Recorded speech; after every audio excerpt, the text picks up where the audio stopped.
Hi everyone, welcome to my channel. ఇప్పుడు మనం దొండకాయ పచ్చడి ఎలా చేసుకోవాలో చూద్దామా. ముందుగా ఒకటే పెట్టి దాంట్లో కొంచెం ఆయిల్ వేసుకొని అది కొంచెం కాగనిచ్చినాక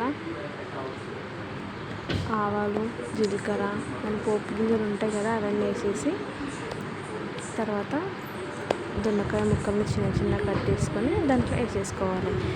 దొండకాయలు రెడ్గా పండినవి ఉంటే చట్నీ అనేది చాలా టేస్ట్గా అవుతుంది.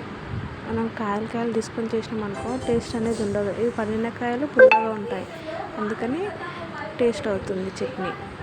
నూనెలో కొంచెం ఆయిల్ వేసుకొని నూనెలో వేయించుకోవాలి.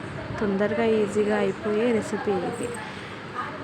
అది కొంచెం రెడ్గా అయిన తర్వాత మనం కొంచెం పులుపు కోసం 2 టమాటాలు వేసుకోవాలి. చిన్న సైజు టమాటాలు వేసుకొని నూనెలో వేయించుకోవాలి. మొత్తం వేయించుకున్న తర్వాత అవి మొత్తం వేగినాక చూసుకోవాలి. అప్పుడు కొంచెం కారంకు తగ్గట్లు మీరు పచ్చిమిర్చి వేసుకోవాలి. పచ్చిమిర్చి వేసుకొని కలుపుకోవాలి. మీరు ఎంత కారం తింటే అంత. ఒకవేళ తక్కువ తిన్నారనుకో కొన్ని పచ్చిమిర్చి వేసుకోవాలి. ఎక్కువ తినడానికో ఇంకొంచెం ఎక్కువ వేసుకోవాలి. వేసుకొని నూనెలో వేయించాలి. వేయించిస్తూనే ఉండాలి. కొత్తగా ఛానల్ పెట్టాను కదా, కొంచెం టెన్షన్గా ఉంది. వేయించుకున్న తర్వాత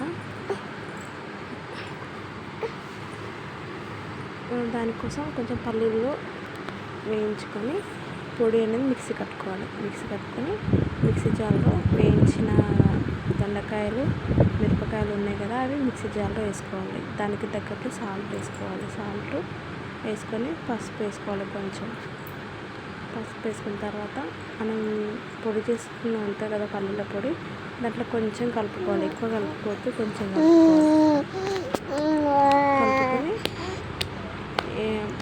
మొత్తం చూసుకోవాలి. ఇంకొంచెం వేసుకోవాలి. ఒకవేళ సరిపోకపోతే ఇంకొంచెం వేసుకోవాలి.